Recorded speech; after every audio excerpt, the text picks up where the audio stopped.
जय हिंद दोस्तों। स्वागत है आपका हमारा यूट्यूब चैनल सक्सेस मैथमेटिक्स 7613 में। चलिए दोस्तों, आप लोग जैसा कि वीडियो पार्ट 1 देख के आप लोग ने आप लोग जानते हैं कि अभी हमारे लोकल ही सभी सब्सक्राइबर हैं। तो सभी ने दोस्तों कॉल करके या जिसको मैसेज किया व्हाट्सएप पे, उन लोग को अच्छा लगा। और व्यू से भी पता चलता है दोस्तों, एक नए यूट्यूबर पे इतना इतना व्यू आना कोई छोटी मोटी बात नहीं होता है दोस्तों। तो उसी क्रम में दोस्तों वीडियो पार्ट 2 रहेगा दोस्तों अभी। और आप लोग जानते हैं दोस्तों,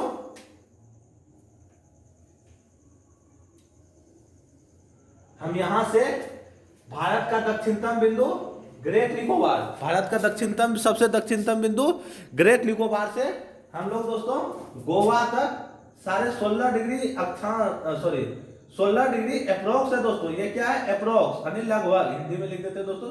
16 डिग्री अक्षांश रेखा के बारे में पढ़ लिए थे। अब जो हमको पढ़ना है दोस्तों, ये जितना भी दोस्तों अक्षांश रेखा की बात करेंगे ये सभी नॉर्थ रहेगा। अगर हम नॉर्थ बोलना भूल जाए तो ये आपको समझ लीजिएगा कि 16 डिग्री उत्तरी अक्षांश है, ना कि 16 डिग्री ही है। अगर प्रश्न में आ जाए 16 degree north, 16 degree south, 16 degree east, 16 degree west, तो 16 डिग्री नॉर्थ होगा। नॉर्थ मतलब उत्तर। तो चलिए दोस्तों, 16 के बाद हम लोग 23.5 डिग्री नॉर्थ के बारे में जानेंगे, यानी 23.5 डिग्री कर्क रेखा के बारे में जानेंगे। चलिए दोस्तों, आप लोग के लिए पहले एक तो ग्लोब बनाते हैं हम। ये क्या है दोस्तों?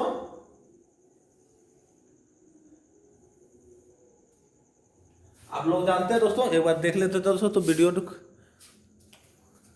थोड़ी समस्या है दोस्तों वीडियो सेटिंग में कि बार बार वीडियो ही कट जाता है। देख लेते हैं दोस्तों, कटा तो नहीं इस बार, बिल्कुल नहीं कटा दोस्तों। ये क्या है? 0 डिग्री अक्षांश रेखा, इससे 23.5 डिग्री नॉर्थ और 23.5 डिग्री साउथ। इसको दोस्तों किस नाम से जानते हैं? कर्क रेखा। किस नाम से जानते हैं? कर्क रेखा। और इसको किस नाम से जानते हैं? मकर रेखा। तो हमको क्या पढ़ना है दोस्तों? 23.5 डिग्री कर्क रेखा। चलिए दोस्तों, आप भारत का मैप बनाने की हम कोशिश करते हैं।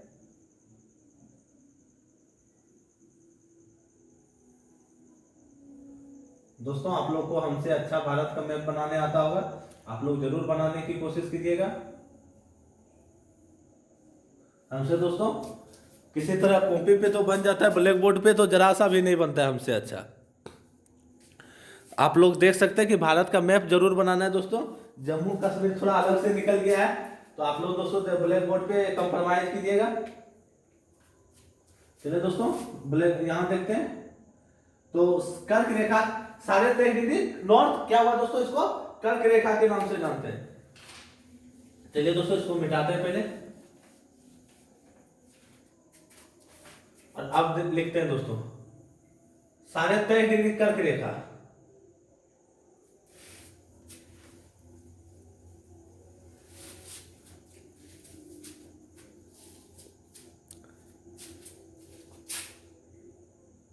कर्क रेखा सर्वप्रथम कहां प्रवेश करती है दोस्तों?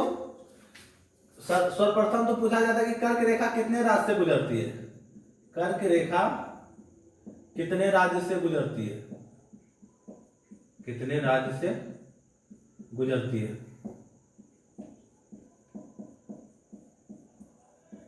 कितने राज्य से? 8 राज्य से। सर्वप्रथम हम लोग अक्षांश पढ़ रहे हैं दोस्तों, तो हम लोग अक्षांश को ही पढ़ते जाएंगे। बहुत लोग को लग रहा होगा कि ये पूर्वी बिंदु, पश्चिमी बिंदु, ग्वार मोता कब बताइएगा, तो वो सब भी बताएंगे दोस्तों। अगर हम यहाँ से स्टार्ट किए हैं तो हमको पहले यहाँ पहुंचना है। उत्तर और दक्षिण खत्म करके तब हम पूर्व और पश्चिम पे आएंगे। बस आप लोग कुछ दिन वीडियो में बने रहिए, उसके बाद देखिएगा कि आप लोग को कितना डिप्थ में समझ में आएगा। और जब एग्जाम में पूछेगा दोस्तों, तो आप कॉन्सेप्ट सहित जवाब देने के लायक रहिएगा दोस्तों। बस कुछ दिन थोड़ा कंप्रोमाइज कीजिए, और जैसे जैसे हमारे नोट्स में हम स्वयं पढ़े दोस्तों, उसी तरह आपको बता भी रहे हैं। सबसे पहले कहां रहती है? ये गुजरात में। गुजरात से थोड़ी सी ऊपर ले लेते हैं दोस्तों, क्योंकि राजस्थान की सीमा यहां रहती है। गुजरात में, गुजरात के बाद राजस्थान, राजस्थान के बाद मध्य प्रदेश, मध्य प्रदेश के बाद छत्तीसगढ़, छत्तीसगढ़ के बाद झारखंड, झारखंड के बाद पश्चिम बंगाल, पश्चिम बंगाल के बाद सीधा ये बांग्लादेश में प्रवेश करती है, बांग्लादेश के बाद त्रिपुरा, त्रिपुरा के बाद मिजोरम, मिजोरम के बाद म्यांमार। दोस्तों आपको सिर्फ 8 राज्य का ही नहीं याद रखना है, एक साथ रखना है। गुजरात, अभी दोस्तों आरपीएफ के एग्जाम में ही पूछा गया जो 2025 में हुआ कि कर्क रेखा भारत के मिजोरम के बाद किस राज्य में प्रवेश करती है, उसमें 36% रेशियो उसका जब निकला तो वो लोग दोस्तों गलत मान दिए थे कि उसको मान दिए थे बांग्लादेश, जबकि आंसर होगा म्यांमार। आपको सभी चीज कॉन्सेप्ट में समझना होगा। आप दोस्तों वो नहीं पूछा जा रहा है जो आप पढ़ के जा रहे हैं, वो पूछ लेगा कि जो आप नहीं पढ़ के जा सकते हैं। इसलिए दोस्तों जहां यहां से टोटल शुरू करना है और यहां भी कहां से आते हैं दोस्तों, अब आपको वो भी पढ़ना होगा। फिलहाल आपको यहां से चालू रखना है। गुजरात के किस जिले से प्रवेश करती है, तो कच्छ जिले से, कच्छ जिला में गुजरात का प्रवेश करती है, या इसको दोस्तों कच्छ की रण भी कहते हैं। गुजरात, राजस्थान, मध्य प्रदेश, छत्तीसगढ़, झारखंड, पश्चिम बंगाल, बांग्लादेश, उसके बाद त्रिपुरा, उसके बाद मिजोरम, उसके बाद म्यांमार। दोस्तों आप लोग मैप जरूर रखिएगा। सिर्फ राज्य पूछे, गुजरात, राजस्थान, मध्य प्रदेश, छत्तीसगढ़, छत्तीसगढ़ के बाद ये झारखंड, झारखंड के बाद पश्चिम बंगाल, पश्चिम बंगाल के बाद त्रिपुरा, मिजोरम। गिन लेते दोस्तों 1 2 3 4 5 6 7 8। चलिए दोस्तों अब हम यहां दर्शा देते हैं। ये क्या हुआ, गुजरात, उसके बाद क्या हुआ, राजस्थान, उसके बाद क्या हुआ, मध्य प्रदेश, उसके बाद क्या हुआ, छत्तीसगढ़, उसके बाद क्या हुआ,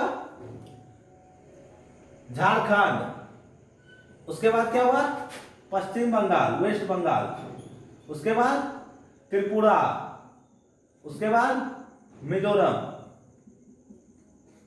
चलिए दोस्तों आप लोग इतना नोट कीजिए, फिर हम आगे लिखाते हैं।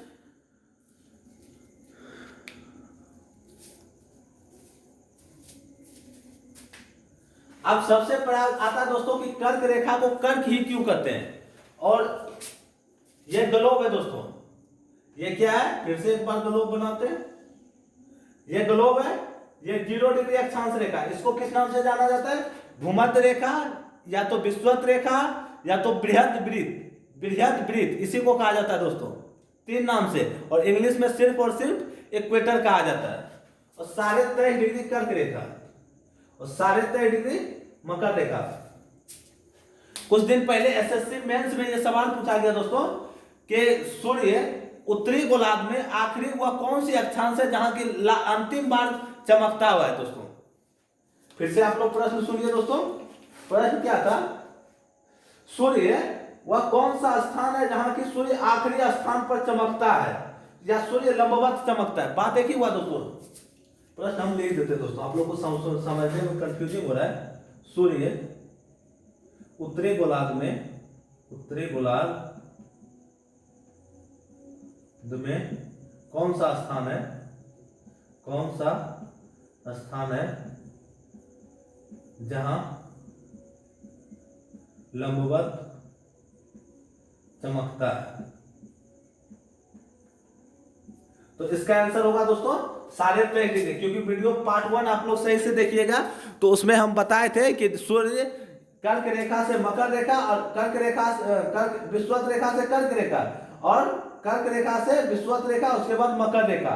मैंने एक बार सूर्य, अगर सूर्य यहां रहा, सूर्य यहां रहा तो सूर्य यहां से यहां तक लंबवत चमकेगी, उसके विषुवत रेखा पे सालों भर, उसके बाद मकर रेखा पे। सूर्य कर्क रेखा से मकर रेखा के बीच में ही परिक्रमा करते हैं। परिक्रमा तो दोस्तों हमारा ग्लोब कर रहा है। कौन कर रहा है, ग्लोब, अर्थात पृथ्वी। आप लोग को दिखा रहे हैं दोस्तों।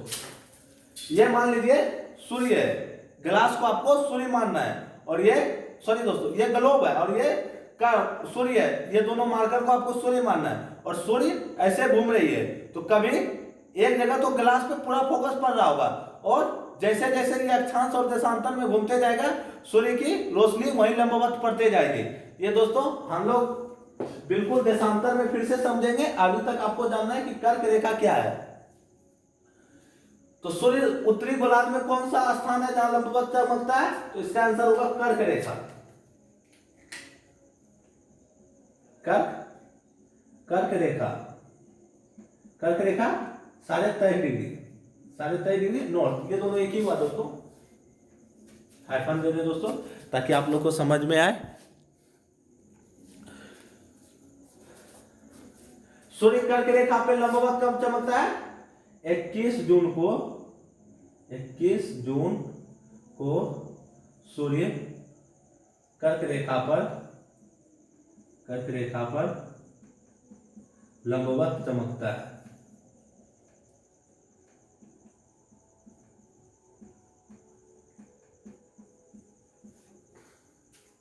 चलिए दोस्तों पहले ग्लोब को हटाएं। दोस्तों आप लोग अगर नोट्स कर रहे होंगे तो आपको भारत का मानचित्र अवश्य बनाना चाहिए।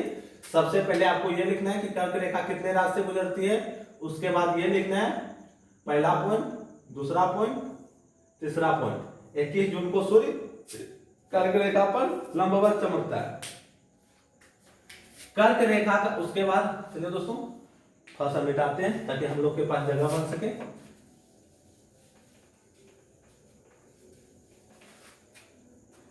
इक्कीस जून को कर्क रेखा का नाम 21 जून को सूर्य कर्क राशि में रहने के कारण,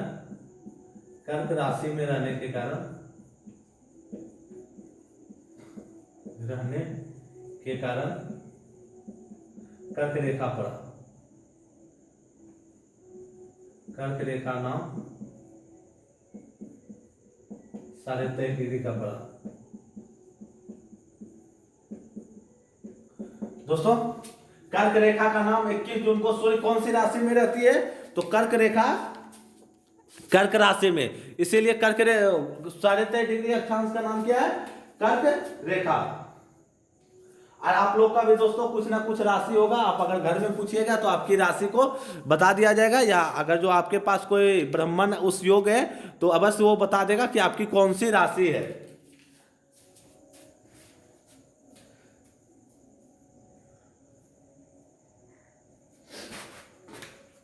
चलिए दोस्तों आगे बढ़ते हैं हम लोग। आप लोग को 10 सेकंड के लिए इसलिए स्पेस दिया जाता है कि आप लोग लिखें। चलिए दोस्तों अब ये जानते हैं कि कर्क रेखा जिस राज्य से गुजरती है उसकी राजधानी कहाँ स्थित है, और कर्क रेखा के स्थित नजदीक सबसे नजदीक शहर कौन सा है? सबसे पहले क्या है दोस्तों? गुजरात।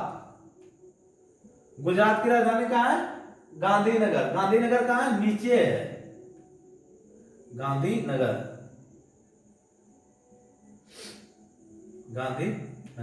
पहले ये लिख देते हैं दोस्तों कि हम लिख क्या रहे हैं। जिस राज्य से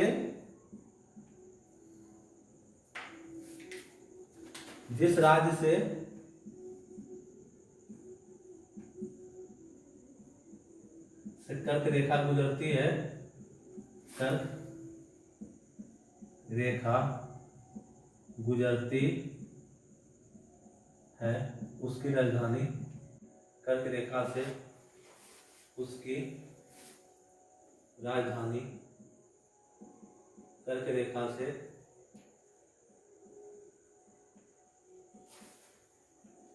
किस ओर स्थित है।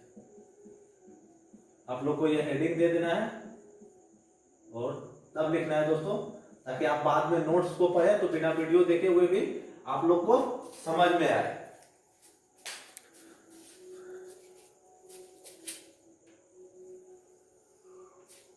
दोस्तों एक बार देख लेते हैं लाइनिंग कटा तो नहीं दोस्तों, बस इसको थोड़ी सी हम सीधा कर लेते हैं। सबसे पहले क्या था? गुजरात। अब दोस्तों शॉर्ट फॉर्म में लिख रहे हैं, आप लोग थोड़ा सा कंप्रोमाइज कीजिएगा ताकि आप लोग को पता चले कि गुजरात है, क्योंकि बड़े इसका राजधानी कहाँ है दोस्तों? गुजरात के बाद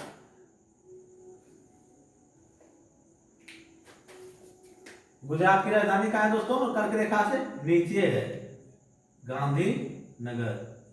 उसके बाद क्या है? राजस्थान। राजस्थान की राजधानी जयपुर।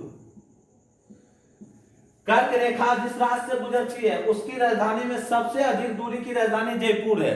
जिस राज्य से कर्क रेखा, मान लीजिए कर्क रेखा गुजरात के बाद, गुजरात और राजस्थान, मध्य प्रदेश, छत्तीसगढ़, झारखंड, पश्चिम बंगाल, त्रिपुरा और मिजोरम, जिस राज्य से गुजरती है उसकी राजधानी कर्क रेखा से सबसे अधिक दूर बात किया जाए तो उसका आंसर क्या होगा? जयपुर। अब दोस्तों इस तरह के ही प्रश्न आ रहे हैं, इसीलिए आपको इस तरह के प्रश्न पर बताया जा रहा है कि किसकी राजधानी कितनी दूर है और किस ओर है। राजस्थान की राजधानी कर्क रेखा से ऊपर है और गुजरात की राजधानी गांधीनगर नीचे है। उसके बाद क्या आएगा? एमपी। एमपी का राजधानी भोपाल, ये भी नीचे है। आप लोग एक बार मैप खोल के जरूर देखिएगा। एमपी के बाद छत्तीसगढ़, सीएस से हुआ दोस्तों छत्तीसगढ़। छत्तीसगढ़ की राजधानी रायपुर, ये भी नीचे है। उसके बाद झारखंड, झारखंड की राजधानी रांची। दोस्तों बहुत से बुक में झारखंड की राजधानी रांची दी हुई है कि रांची, झारखंड की राजधानी रांची कर्क रेखा पे ही ये स्थित है। लेकिन दोस्तों जब हम कल अपना नोटबुक देख रहे थे तो उसमें हम एक चीज सर्च मारे कि कर्क रेखा से, जब एक प्रश्न मिला कि कर्क रेखा से सबसे नजदीक शहर कौन सा है, तो उस समय रांची भी ऑप्शन में आ गया। दोस्तों अगर रांची कर्क रेखा पे स्थित है सभी बुक के कथन के अनुसार, तो सबसे नजदीक शहर ये नहीं हो सकता है दोस्तों, सबसे नजदीक शहर नहीं हो सकता है। लेकिन सभी बुक और काफी एग्जाम में दोस्तों रांची को ही कर्क रेखा पे स्थित माना जाता है, तो इसलिए हम रांची ही पढ़ाएंगे। बस आपको जानकारी के लिए बता दिए, क्योंकि आप सर्च अगर मारना चाहें तो मार सकते हैं कि कर्क रेखा से नजदीक, कर्क रेखा से सबसे नजदीक शहर कौन सा है, तो उसका आंसर आएगा उदयपुर। कौन सा उदयपुर? ये त्रिपुरा का उदयपुर आएगा दोस्तों। अभी हम लिखाएंगे भी दोस्तों नोट्स में, अभी जो लिखा रहे हैं बस वो आप लोग लिखते चलिए। कर्क रेखा की राजधानी रांची, सॉरी झारखंड की राजधानी रांची कर्क रेखा पे स्थित है।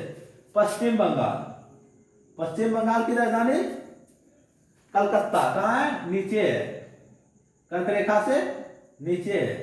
उसके बाद त्रिपुरा, त्रिपुरा की राजधानी अगरतला, अगरतला ये दोस्तों ऊपर है। उसके बाद मिजोरम, मिजोरम की राजधानी आइजोल, आइजोल,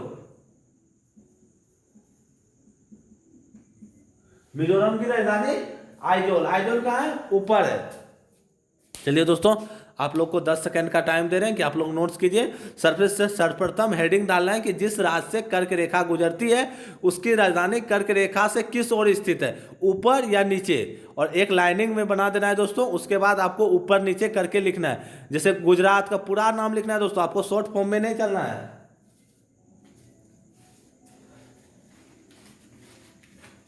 आप दोस्तों आपको स्टेटिक थोड़ा समझाते हैं कि कर्क रेखा का, आप लोग इसको नोट्स कर लिए होंगे। चलिए इसको मिटाते हैं या वीडियो पॉज करके दोस्तों आप लोग लिख सकते हैं।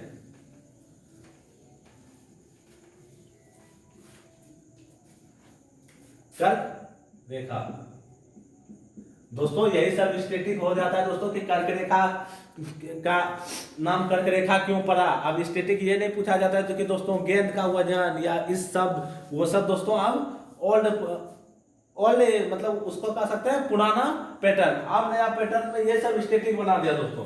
कर्क रेखा पूछा वो भी जाता है दोस्तों, पर उसकी मात्रा धीरे धीरे कमते हुए जा रही है।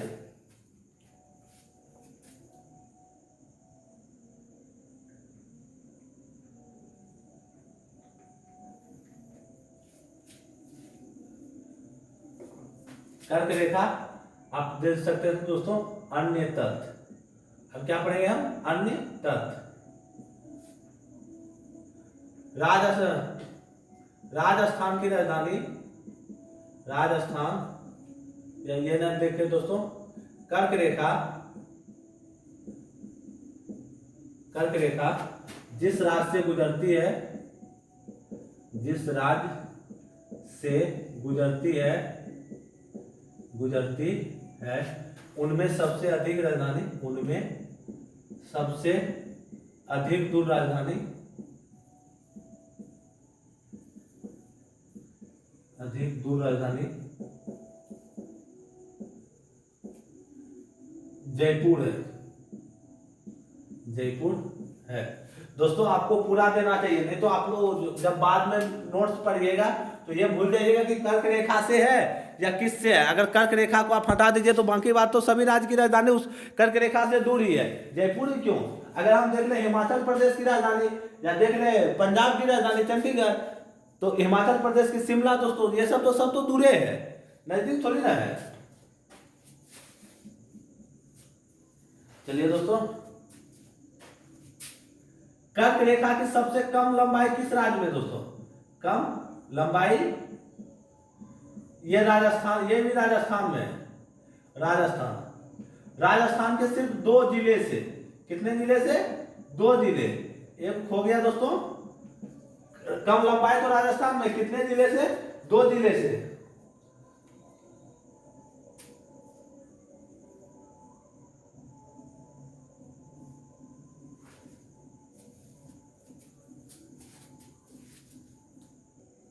चलिए दोस्तों, वो 2 जिले का नाम क्या है, बांसवाड़ा और डूंगरपुर। क्या नाम है, बांसवाड़ा और डूंगरपुर। तो सबसे कम लंबाई राजस्थान में, तो सबसे अधिक लंबाई कहां होगा दोस्तों, आप लोग सोच के बताइए, सबसे अधिक लंबाई कहां हो सकता है। आप लोग बिल्कुल सही सोच रहे होंगे दोस्तों, मध्य प्रदेश। सबसे कम लंबाई राजस्थान और सबसे अधिक लंबाई मध्य प्रदेश। और कर्क रेखा से स्थित सबसे नजदीक शहर, कर्क रेखा से स्थित सबसे नजदीक शहर, राजधानी नहीं पूछ रहे दोस्तों, शहर। शहर का मतलब हुआ कि राजधानी को छोड़ के सबसे नजदीक शहर उदयपुर। ये उदयपुर कौन सा है दोस्तों, ये राजस्थान का उदयपुर ना होके ये त्रिपुरा का है, उदयपुर के बगल में आप त्रिपुरा जरूर लिख दीजिएगा दोस्तों, तो भूल जाइएगा कि कौन सा उदयपुर है, ताकि याद रहे कि उदयपुर करके ये त्रिपुरा का उदयपुर है। चलिए दोस्तों, आप 3.5 डिग्री में इतना ही कॉन्सेप्ट था। कितने कॉन्सेप्ट पढ़े दोस्तों, अगर कर्क रेखा के बारे में सिर्फ 8 जगह आप देखिएगा तो कर्क रेखा में इतना ही बता दिया जाएगा, सबसे अधिक बता दिया जाए या सबसे कम बता दिया जाए, और कर्क रेखा किस राज्य से गुजरती है। लेकिन कितने नोट्स फैक्ट यहाँ कर्क रेखा में छिपा हुआ दोस्तों, फैक्ट तो इससे भी अधिक है, लेकिन कम से कम हमको इतना जानकारी लेके चलना चाहिए। चलिए दोस्तों, आप लोग को 10 सेकंड का टाइम दिया जाता है, आप लोग उतारिए।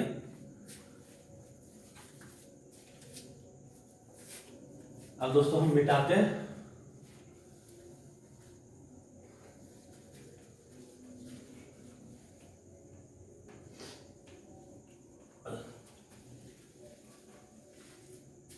चलिए दोस्तों, एक बार हम लोग पुनः भारत की मैप पे चलते हैं। अक्सर हम लोग कितना पढ़ लिए, 6 degree 4, 8 degree 4, 12 degree, 16 degree, 6 degree 4, 6 degree 4 5, ये हो गया 8 डिग्री 4 से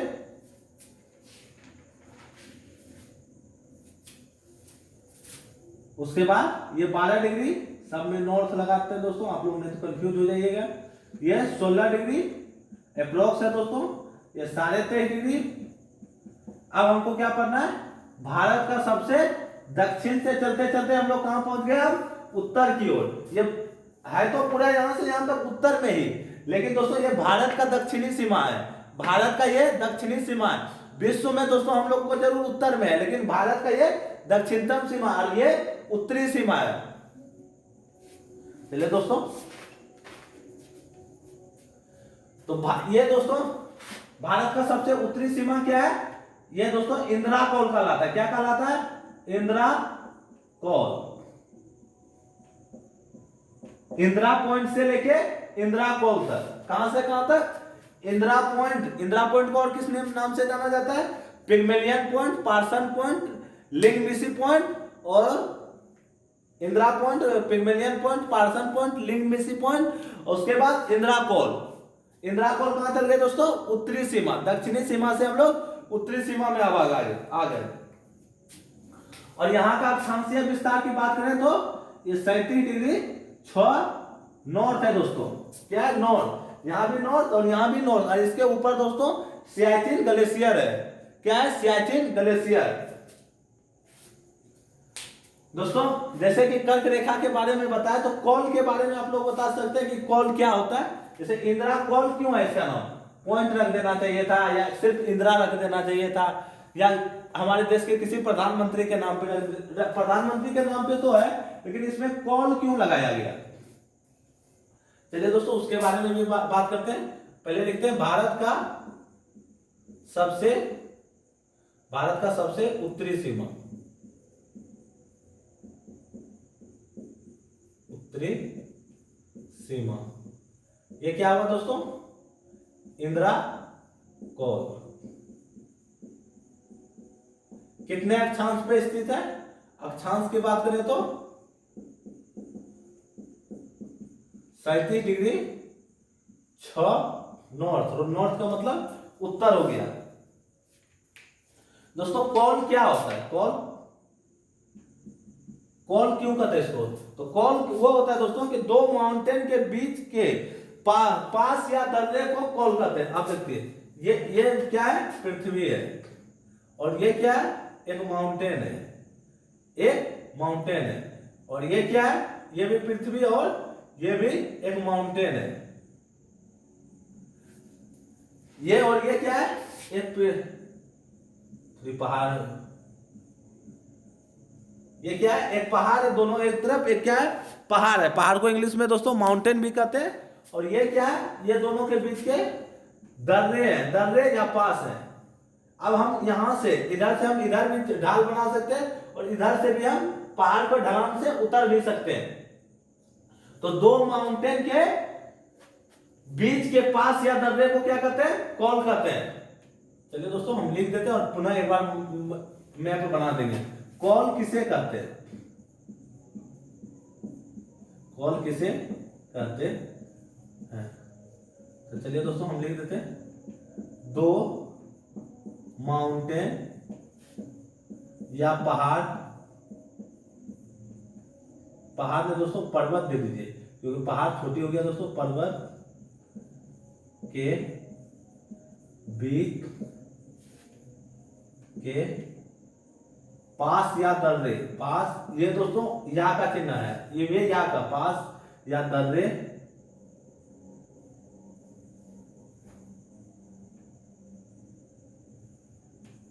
दर्रे को कॉल कहते हैं। अब आपको एक मैप बनाना है, और यहाँ लिख देना है, थोड़ी सा और नीचे लिखते हैं दोस्तों, बस कैमरे में कटे नहीं, जिससे पृथ्वी नहीं कटेगा दोस्तों। और एक माउंटेन आपको ऐसे बनाना है, दूसरा माउंटेन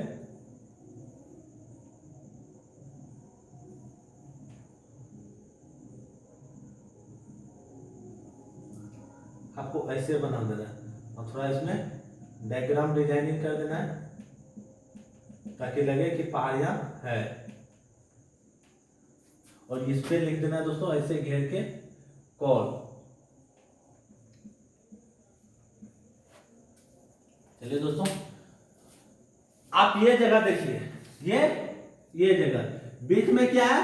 एक पास या दर्रे के तरह। आप भारत की मैप को देखिए, भारत का मैप कैसे? ऐसे। आप गौर से देखिए दोस्तों, हमारा मैप थोड़ा सा आगे पीछे भी लग सकता है, लेकिन हाँ इतना तो स्पष्ट है कि ये आपको गैप जरूर लगेगा। इसी को दोस्तों हम क्या कहते हैं? इंदिरा कॉल। ये गैप के कारण ही इंदिरा कॉल नाम रखा गया दोस्तों।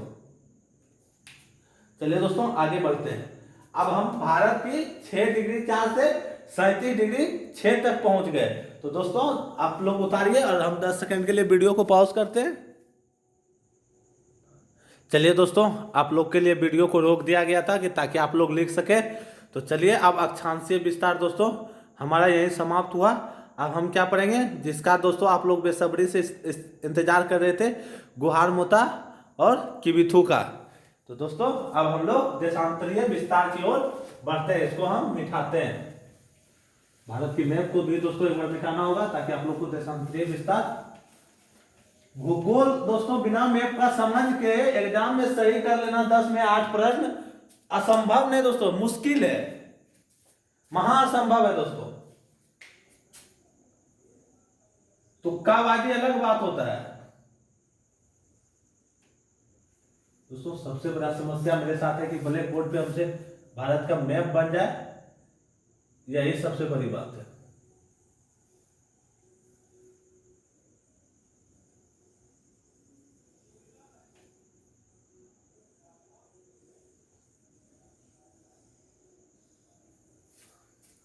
चलिए दोस्तों देखते हैं वीडियो में किसी तरह। वीडियो में तो आ रहा है पर दिख नहीं रहा है दोस्तों वीडियो में।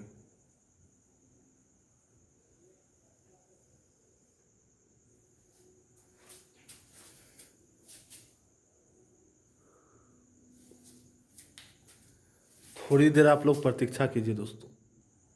तो चलिए दोस्तों फाइनली आप लोग के सामने भारत का मैप किसी भी तरह बन के तैयार है। और अब किसका बात करेंगे हम लोग? देशांतरीय विस्तार। किसका बात करेंगे? देशांतरीय विस्तार। ये क्या है दोस्तों? ग्लोब है। और ये क्या है? 0 डिग्री देशांतर रेखा। कितने डिग्री? 0 डिग्री देशांतर रेखा। इसी को दोस्तों प्रधान मध्यम रेखा कहा जाता है, या इसी को 0 डिग्री ग्रीनविच लाइन कहा जाता है। ये लंदन से गुजरती है ग्रीनविच से, इसलिए इसको कहा जाता है। जैसे समय रेखा भी कहा जाता है, समय रेखा भी कहा जाता है। समय रेखा, प्रधान मध्यम रेखा, रेखा को समय रेखा को थोड़ा सही लिख देते दोस्तों, समय रेखा या ग्रीनविच लाइन। और इसके ये क्या हुआ दोस्तों? उत्तर, ग्लोब पे उत्तर। और ये क्या हुआ? दक्षिण। और ये क्या हुआ? प्रश्न। आप लोग को बताया था दोस्तों, पहले क्या? प्रश्न, उसके बाद उत्तर आता है। प्रश्न, उत्तर दक्षिण तो हो गया, उसके बाद क्या? प्रश्न, तब उत्तर, तो बचा क्या? पूर्व। चलिए दोस्तों आप लोग उतारिए, थोड़ा हमको मिटाना पड़ेगा जगह के, इसको मिटाते हैं दोस्तों। ग्लोब पे देशांतर रेखा उत्तर से दक्षिण की ओर खींची गई है, उत्तर से दक्षिण की ओर। ये दोस्तों इस तरह खींची गई है। ये ग्लोब को किस दिशा में मिलाते हैं दोस्तों? उत्तर से दक्षिण। और अक्षांश किधर से किधर मिलाती है? पूर्व से पश्चिम या पश्चिम से पूर्व। आप कुछ भी बोल सकते हैं दोस्तों। ये ग्लोब फाइनली ग्लोब बन गया है हमारा दोस्तों। 0 डिग्री से 180 अक्षांश, सॉरी 180 देशांतर इधर है दोस्तों, और 180 देशांतर इधर है। 180 देशांतर इधर है। टोटल देशांतर की बात करें दोस्तों तो 180, इसको दोस्तों 0 ही माना गया, इसको 1 नहीं माना गया। 0 के बाद 1 इसको माना गया। इधर भी 180 देशांतर किधर? पश्चिम। और 180 देशांतर पूर्व। 0 डिग्री से 180 देशांतर पूर्व और 180 देशांतर पश्चिम। 180 और 0 प्लस 180, तो कितना टोटल अक्षांश हुआ? सॉरी कितना टोटल देशांतर हुआ? तो 360 देशांतर हुआ। तो पृथ्वी एक बार में कितना घूरती है? 360 डिग्री। कितना घूरती है? 360 डिग्री। भारत की स्थिति हम कहां बताए थे?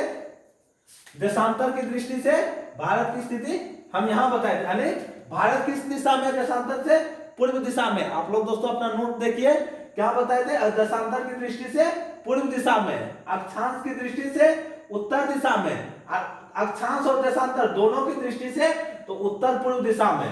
लेकिन अभी हम लोग क्या पढ़ रहे हैं? देशांतर। तो भारत देशांतर की दृष्टि से कितने अक्षांश पे किधर है?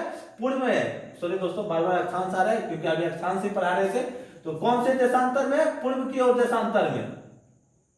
चलिए दोस्तों आप लोग लिख सकते हैं ग्लोब बना के 180 देशांतर पश्चिम में लिख सकते हैं, 180 देशांतर पूर्व में, टोटल जोड़ के इसको 180 फिर 0 फिर 180 जोड़ के 360 देशांतर लिख सकते हैं। इसको थोड़ी मिटाते हैं दोस्तों।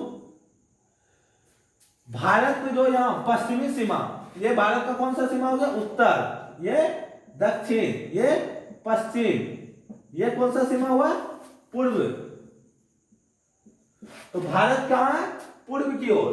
भारत का जो ये पूर्व में देशांतर है, ये कहां से चालू होता है दोस्तों? भारत की बात करें तो 0 1 2 3 4 5 6 7 8 9 इसी तरह करके चालू होता है। और कहां तक जाता है ग्लोब पे? तो ये ग्लोब पे तो 180 जाता है, लेकिन भारत का कहां से दोस्तों चालू होता है? पूर्वी सीमा, भारत का पश्चिमी सीमा 68 डिग्री। एक मिनट दोस्तों,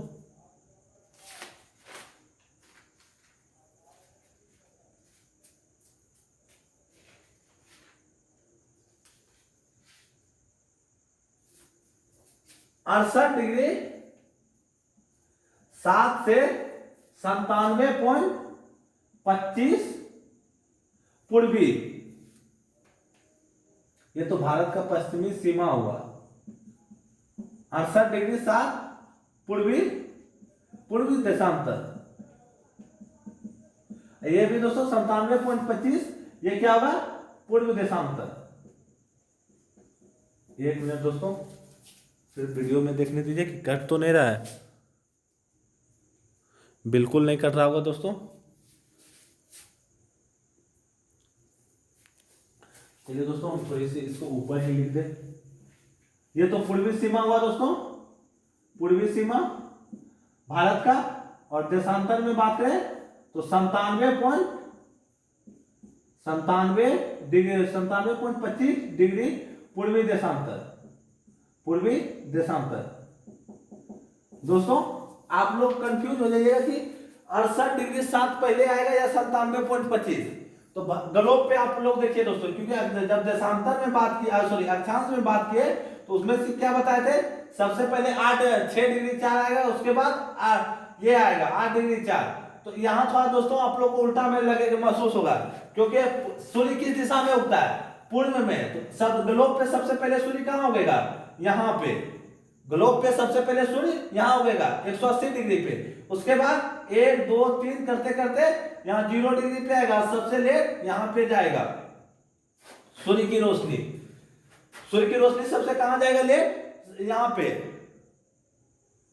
तो चलिए दोस्तों, हम लोग बात करते हैं क्या इसमें अपने में कि कौन सा हम लोग पे सूर्य कहां पहले उगेगा। तो यहाँ 0 से चालू कीजिएगा तो पहले क्या आएगा? 68.7, 68 से 7। उसके बाद क्या आएगा? 97.25, 98, 99, 100, 1 2 3 101 102 103 104 180 डिग्री 180 तक, 180 देशांतर तक जाएगा दोस्तों। और हमारा सीमा कहां से चालू होता है? 68.7। सबसे जो भारत की जो सबसे पश्चिमी सीमा है वो 68 डिग्री 7 से 97.25 तक है। तो आप लोग बताइए दोस्तों, सूर्य कहां उदय होगा सबसे पहले? 97.25 पे या 68.7 पे? 68 डिग्री 7 पे। तो दोस्तों सबसे पहले सूर्य उदय होगा 97.25 पे, क्योंकि जब ग्लोब पे चलिएगा सूर्य कहां? सबसे पूर्वी पे होता है। जब 0 से चलिएगा तो पहले 68 डिग्री 7 आएगा और 97.25 बाद में आएगा।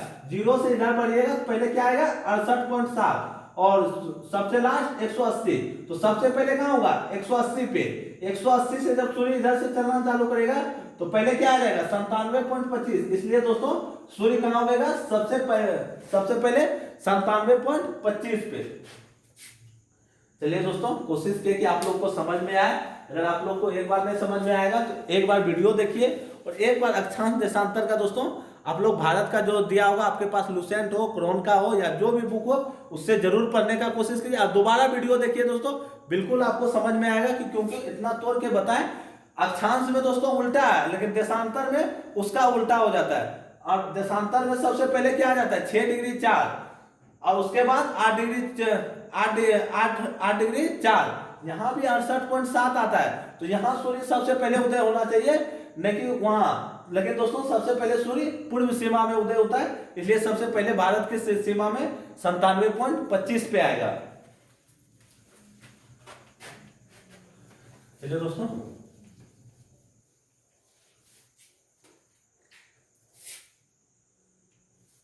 ये तो हो गया दोस्तों अक्षांश। भारत के सबसे पश्चिमी बिंदु कौन सा है? इसको दोस्तों गुहार मोता कहते हैं, गुहार माथा।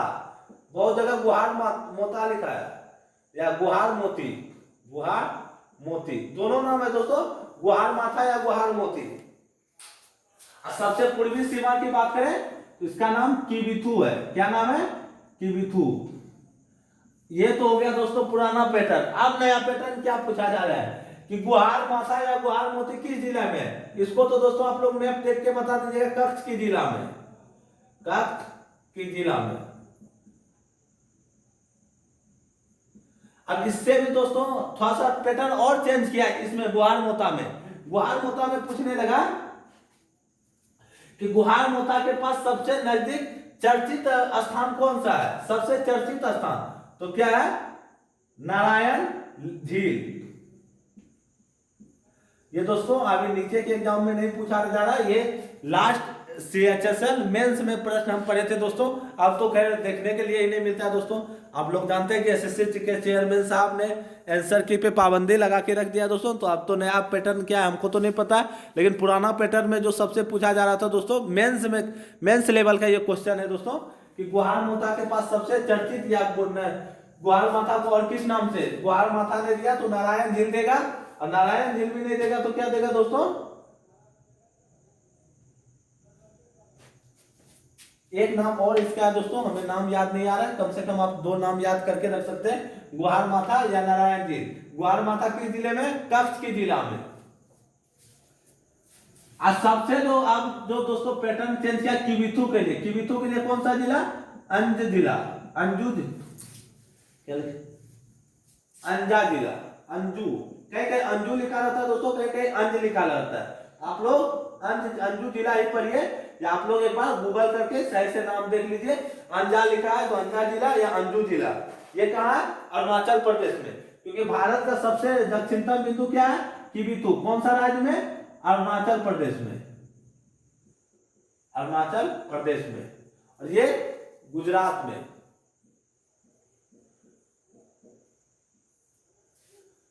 तो दोस्तों जब ग्लोब पे जब सूर्य 180 डिग्री देशांतर पे उदय होता है तो 97.25, इसको समझाने से पहले आपको एक बार देशांतर को फिर से समझाते हैं। पृथ्वी एक दिन में क्या है? 24 घंटे में कितने बार पूरे सूर्य की परिक्रमा? एक बार लगाती है। ये क्या हुआ? ग्लोब यानी पृथ्वी, और ये क्या हुआ? सूर्य की रोशनी। जब इसकी परिक्रमा करना चालू किया तो क्या एक बार में 24 घंटा में ये पूरा एक परिक्रमा लगा लेता है सूर्य का। पृथ्वी क्या कर रहा है दोस्तों? रोटेट हो रहा है। आप लोग देख सकते हैं जिस तरह इसको हम रोटेट कर रहे हैं उसी तरह पृथ्वी रोटेट हो रहा है और सूर्य स्थिर है। तो क्या क्या ये 360 डिग्री का देशांतर पूरे रोटेट कर गए। मान लीजिए हम यहाँ एक चिन्ह देते हैं, 2-4 जगह हम चिन्ह दे रहे हैं दोस्तों। एक यहाँ चिन्ह दिए, एक यहाँ दिए, अब 2 ब्लैक से देते हैं।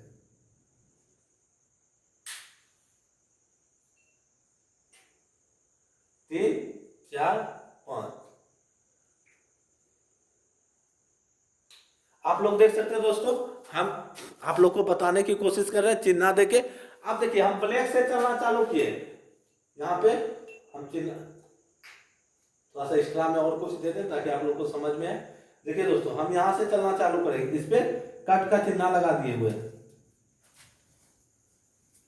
आप लोग को अधिक से अधिक समझ में आए दोस्तों, इसलिए हमें जो तरकीब अपनाना होगा वो तरकीब अपनाने की कोशिश करेंगे। हम यहाँ से दोस्तों चालू करेंगे तो ये क्या क्या घूमना चालू किया। आप लोग देख सकते हो कि सबसे पहले आपको ये दिखा जब घूमने के, जब ये इसी तरह घूमते घूमते क्या आ जाएगा, एक समय ऐसा आ जाएगा कि जब पुनः ये दोनों आमने सामने मिल जाएगा सूर्य के सामने। आप लोग देख सकते हो दोस्तों, हम उंगली पकड़ के यहाँ से सीधा आपको दिखाना चाहेंगे तो आपको दिख रहा होगा यहाँ पे चिन्ह मारा हुआ है। जब ये इसको फिर से दिखाते, देखिए इसको ऐसे किए, इससे को पुनः घुमाना परिक्रमा चालू किए। देखिए आगे आपके सामने फिर से हम पुनः घुमा रहे हैं। आप लोग देखिए कि पुनः ये सामने सामने हो गया है। अब देखिए फिर से आपके सामने आ गया, तो अर्थात ये पूरा 24 घंटा में एक परिक्रमा कर लेता है। तो कितने अक्षांश ये घूमता है दोस्तों? 360 अक्षांश। कितने देरी में घूमता है? 24 घंटा में। 360 अक्षांश, बार बार दोस्तों अक्षांश आ रहा है, माफ कीजिएगा, देशांतर। कितने घंटा में घूमा? 24 घंटा में। तो 1 घंटा में कितना अक्षांश घुमा? 24 गुना 15 कीजिएगा तो कितना आएगा? 360। 24 एक 24 बचा 12 और 24 पंचे 120। 1 घंटा में 15 अक्षांश घुमा। तो एक अक्षांश घूमने में कितना मिनट लगा दोस्तों? 1 घंटा में 15 अक्षांश। तो एक अक्षांश घूमने में कितना देरी लगा? अब घंटा को हम मिनट में चेंज करते हैं। 60 मिनट बराबर 15 अक्षांश। तो एक अक्षांश घूमने में 4 मिनट लगा। एक अक्षांश घूमने में कितना देरी लगा दोस्तों? कट गया, हम थोड़ा सा ऊपर लिखते हैं इसको। आप लोग यहाँ 1 घंटा लिख लीजिएगा, उसके बाद हम देख लेते हैं कहां तक कटा हुआ है। 1 घंटा में 15 अक्षांश। तो 1 घंटा में 15 अक्षांश। तो एक अक्षांश घूमने में कितना समय लगेगा? 1 घंटा को हम 60 में मिनट चेंज करेंगे। तो एक अक्षांश बराबर 4 मिनट। तो यहां कितना है दोस्तों? 97.25 और यहां कितना है? 68 डिग्री 7। ये दोनों को दोस्तों देखते हैं कि यहां जब अरुणाचल प्रदेश में समय ऐसे नॉर्मली के हिसाब से दोस्तों, देशांतर के हिसाब से, और यहाँ के समय में कितना अंतर है। ये दोनों को जब आप लोग अलग अलग भी कर सकते हैं दोस्तों। 97.25 को एक अक्षांश में इतना लगा दोस्तों, और यहाँ दोनों के टाइम को भी अंतर कर सकते हैं, लेकिन हम समय को मद्देनजर रखते हुए दोनों देशांतर के अंतर करते हैं। पहले 97.25 और 68.7 घटा देते हैं दोस्तों। आप अलग अलग निकाल के भी, अगर मान लीजिए 97.25 में 4 से गुना कर दीजिएगा। 4 से गुना इसलिए करना है कि एक मिनट एक अक्षांश घूमने में इसको, क्योंकि देखिए 68.7 है, फिर 69.7, 70.71, 72, 73, 74, 75, इसी तरह करते करते क्या आएगा? 97.25 डिग्री देशांतर। माफ कीजिएगा दोस्तों, आप लोग के लिए लिख दिए हुए हैं देशांतरीय विस्तार। जहां जहां भी अक्षांश का नाम आए आप लोग वहां देशांतर कृपया करके कोशिश कीजिएगा कि देशांतर ही लिखे। अक्षांश बार बार निकल जा रहा है मुंह से, इसलिए आप लोग से सॉरी। 97.25 डिग्री देशांतर। इसी तरह देशांतर रेखा किस तरह है? इस तरह। देशांतर रेखा किस तरह है? इस तरह देख सकते हैं दोस्तों। क्योंकि ग्लोब पे हम तो उत्तर में है, लेकिन ग्लोब पे जो खींचा गया है देशांतर, वो किस तरह खींचा गया है? पूर्व से उत्तर से ये दक्षिण की ओर मिलाती है। तो आप लोग भारत को उत्तर से दक्षिण ओर नहीं मिला दीजिएगा दोस्तों। भारत का ये उत्तर से दक्षिण अक्षांश होगा, और इधर से इधर ये देशांतर होगा। ये इस तरह गई दोस्तों, इस तरह काटते हुए पूर्व से पश्चिम की ओर, पश्चिम से पूर्व की ओर। दोनों का अंतर करते हैं दोस्तों। तो 5, 12 से 7 गया 5, यहां कितना बचा? 6, 16, 16 से 8 गया 8, 8 में से 2 गया 6 गया 2। तो 1 डिग्री देशांतर घूमने में इसको कितना देरी लगा? 4 मिनट। तो 55 घूमने में कितना देरी लगेगा? 5 चौक 20 का 0 बाकी 2, 5 चौक 20 2, 22 का 2 बाकी 2, 8 चौक 32 का 2 बाकी 3, 4 दूनी 8 3 11, 112.20 मिनट।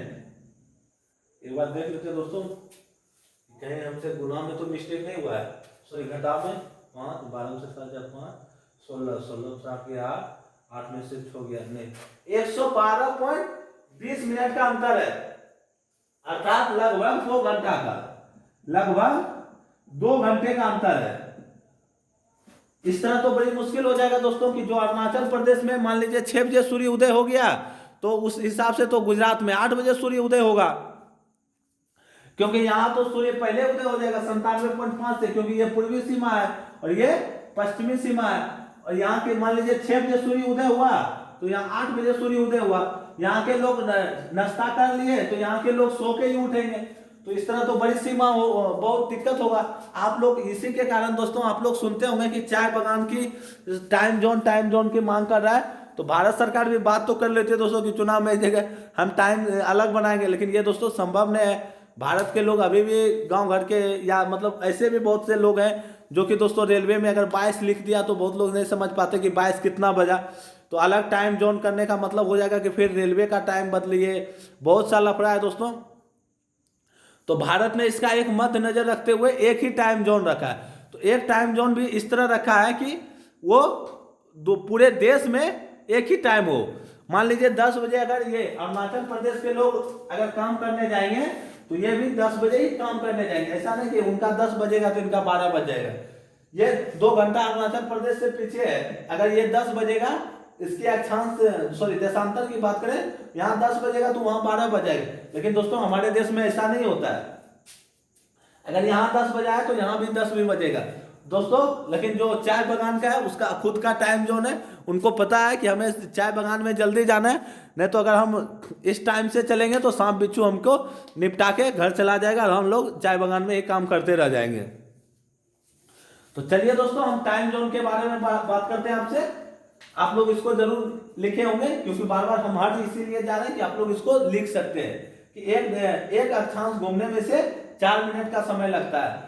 समय का अंतर अलग जरूर है दोस्तों, लेकिन हमारे देश में ऐसा नहीं है। जहां जितना आप बिहार में भी रहिएगा तो उतना ही टाइम होगा, आप तमिलनाडु में भी जाइएगा तो उतना ही, गुजरात में जाइएगा तो उतना ही टाइम होगा जितना अरुणाचल प्रदेश में। तो चलिए दोस्तों हम लोग का टाइम कैसे निर्धारण होगा उसके बारे में बात करते हैं। अब हमारे पास समस्या थी कि हमारा टाइम जोन कैसे हो। तो कोई चीज में भी दोस्तों जब गड़बड़ आने लगता है तो उसका औसत निकाला जाता है। क्या निकाला जाता है? एवरेज, औसत। औसत क्या निकाला दोस्तों? 97.25 को 68 7 में जोड़ दिया गया, कितना हुआ? 5 7 2 9 8 7 15 का 5 बाकी 1 9 1 10 1 16। इसको दोस्तों एवरेज निकालने के लिए कितना संख्या है? 1 और 1 2 से भाग दे दीजिए तो ये कितना हो गया? 8 दूनी 16, 2 दूनी 4, 9 दूनी यहाँ 4 1 5, तो 8 दूनी 16, 9 दूनी 18, 1 19 7। तो दोस्तों एक बार देख लेते हैं, 7 2 9 8 7 15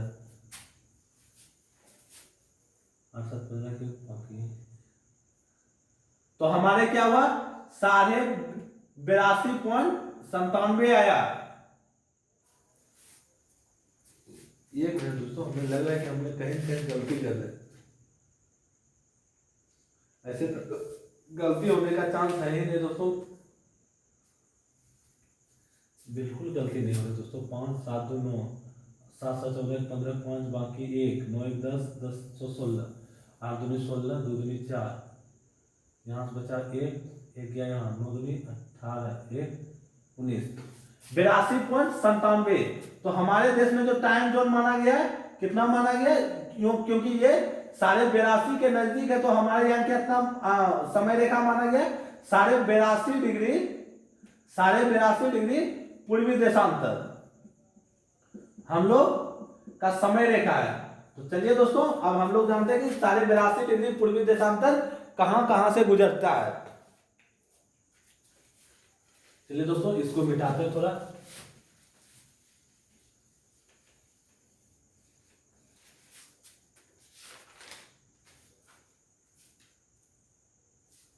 तो सारे बात करें दोस्तों, ये कहां से गुजरता है? तो सर्वप्रथम कहां से? ये यूपी के मिर्जापुर के निकट से गुजरता है दोस्तों। ये इलाहाबाद के नैनी के पास पड़ता है। कभी कभी मिर्जापुर ना दे के नैनी दे दिया जाता है, तो इसका आंसर मिर्जापुर के इलाहाबाद के यूपी के मिर्जापुर के शहर स्थित इलाहाबाद के नैनी गांव से। इस तरह भी याद रख सकते, मिर्जापुर से प्रारंभ होती है, इलाहाबाद नैनी के पास से पास है दोस्तों मिर्जापुर। आप लोग को फिलहाल मिर्जापुर याद रखना है। मिर्जापुर कहां पड़ता है? यूपी में। यूपी में कौन सा शहर? इलाहाबाद के नैनी गांव के पास। दोस्तों ये भी तो गांव ही है, लेकिन नैनी को बहुत जगह दिया जाता है, तो इसमें कंफ्यूज नहीं होना दोस्तों। याद सीधा एक लाइन में याद रखना है दोस्तों, मिर्जापुर से प्रारंभ होती है, इलाहाबाद में नैनी के पास से। तो चलिए दोस्तों यहां कौन सा हुआ? यूपी, उसके बाद एमपी, उसके बाद छत्तीसगढ़, उसके बाद छत्तीसगढ़ के बाद उड़ीसा, उड़ीसा के बाद आंध्र प्रदेश। तो दोस्तों आप लोग को जैसे पता है कि कर्क रेखा भी गुजरती है और हमारा समय रेखा पे भी गुजर रही है, छत्तीसगढ़ से और मध्य प्रदेश से। तो कहीं ना कहीं दोस्तों अवश्य ही ये मिलता होगा। तो ये कहाँ मिलता है? ये मिलता है दोस्तों छत्तीसगढ़ में। चलिए दोस्तों, ये 82.5 डिग्री हुआ दोस्तों, 82.5 डिग्री पूर्वी देशांतर हमारा समय रेखा है। यहां दे देना दोस्तों भारत का समय रेखा, भारत का समय रेखा, भारत का समय रेखा कौन कौन से राज्य से गुजरती है? सर्वप्रथम यूपी, यूपी से प्रारंभ होता है दोस्तों, मिर्जापुर, इलाहाबाद के नैनी से, इलाहाबाद के नैनी से, नैनी का भी लिखा जाता है दोस्तों, लेकिन जब इलाहाबाद ऑप्शन सॉरी मिर्जापुर नहीं रहेगा तब उस समय आपको नैनी मारना होगा आंसर में दोस्तों। यूपी, उसके बाद एमपी, उसके बाद छत्तीसगढ़, उसके बाद उड़ीसा, उसके बाद 1 2 3 4, उसके बाद आंध्र प्रदेश, आंध्र प्रदेश। तो चलिए दोस्तों, अब हम आपको इसमें बताते हैं कि कहाँ कर्क रेखा, मान लीजिए इधर से आ रही है कर्क रेखा, ये कहाँ मिली? छत्तीसगढ़ में। पहले आपको दोस्तों एक लाइन बना के जरूर लिख देना चाहिए, यूपी, एमपी, छत्तीसगढ़, उड़ीसा, आंध्र प्रदेश। उसके बाद लिखना चाहिए कि कर्क रेखा और समय रेखा कहाँ मिलती है? छत्तीसगढ़ में। कौन सा गांव? बैकुंठपुर में। कहाँ मिलती है? बैकुंठपुर में।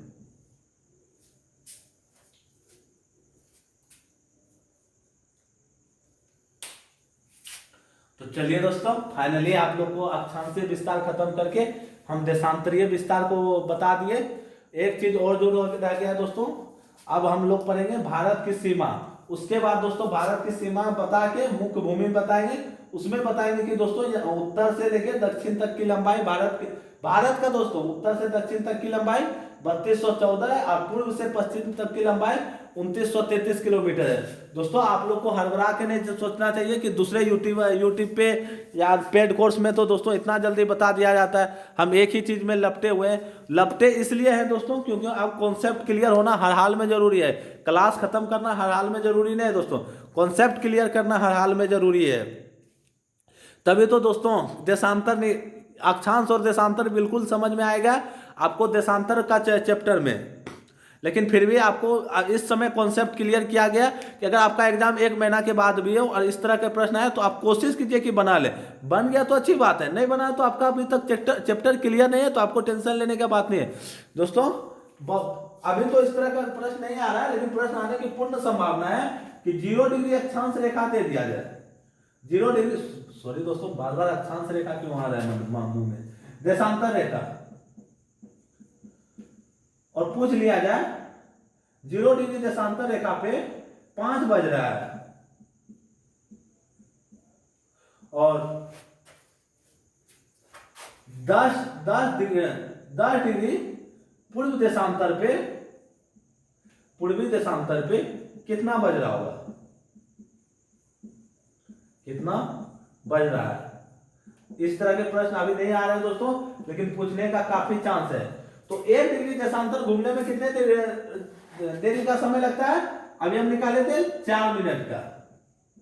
तो सूर्य इधर से आ रहा है दोस्तों पूर्व से, तो जाएगा सूर्य किधर? पश्चिम की तरफ। तो पहले टाइम कहां बजेगा? यहां बजेगा और यहां 5 बज रहा है। तो 10 डिग्री देशांतर आने में उसको कितना देरी लगेगा? 10 चौक 40 मिनट। तो यहां कितना बज रहा होगा? 5:40। तभी तो दोस्तों यहां 5 बज रहा है। यहीं से दोस्तों हम लोग का ये 0 डिग्री देशांतर रेखा कहां से गुजरती है? लंदन से। 0 डिग्री देशांतर रेखा कहां से गुजरती है? ग्रीनविच रेखा, लंदन से। और तभी तो हम लोग का समय बोला जाता है दोस्तों, हम लोग का समय 5.5 घंटा आगे है। 5.5 घंटा कैसे आगे है तो आपको बताते हैं। कितना डिग्री है हमारा? 82.5 डिग्री। 82.5 डिग्री देशांतर, एक देशांतर घूमने में कितना देरी लगता है? 4 मिनट। तो पहले इसको गुना कीजिए, 2 दूनी 4, 8 दूनी 16 बटे प्लस 1 कितना हुआ? 165 बटे 2। घूमने में कितना देरी लगा? 4 मिनट। दो से 2, 5 दूनी 10 का 0, बाकी 1, 14 12 ये 13, दुक्की 14 12 1 13, 330 मिनट। 330 में 60 से भाग देंगे, घंटा में बदलने के लिए कितना आएगा? 6 पंचे 30, 6 पंचे कितना आया? 30, बटा कितना? 3, 6 पंचे 30। थोड़ा इसको थोड़ा रुक के कटाते हैं दोस्तों। 300, ठीक है, थोड़ा इसको मिटाते हैं। 330 मिनट, 330 मिनट। इसको घंटा में बदलने के लिए 60 से भाग दिए, 0 से 0 गया, 11 33, 3 दूनी 6, 11/2। तभी तो हम कहते हैं कि हमारे देश का समय लंदन के समय से 5.5 घंटा आगे है। आप लोग सुने होंगे दोस्तों, आज हम आपको निकाल के भी दिखा दिए कि लंदन के समय से हमारे समय वास्तविक में आगे चल रहा है, ना कि पीछे चल रहा है। प्रश्न में ये भी पूछा जाता है दोस्तों, ये तो अब तो बहुत कम जगह पूछा जा रहा है दोस्तों, हमारे समय और उसके समय कितना डिग्री आगे। लेकिन हाँ, ये जरूर पूछ लिया जाएगा कि हमारा 0 डिग्री अक्षांश रेखा पे इतना बज रहा है, तो हमारे 10 डिग्री या 20 डिग्री देशांतर, सॉरी दोस्तों फिर से अक्षांश रेखा बोलते हैं, 0 डिग्री देशांतर पे 10 बज रहा है, तो 10 डिग्री देशांतर पे पूर्वी देशांतर पे, तो पूर्वी देशांतर जैसे बोला दोस्तों, तो आपको समय को प्लस करना है। और पश्चिमी देशांतर की बात करें, आप लोग लिख लीजिएगा दोस्तों कि हमारे देश का समय ग्रीनविच 0 लंदन के समय से 5.5 घंटा आगे है। लिख देते हैं दोस्तों, हमारे देश का समय लंदन के समय से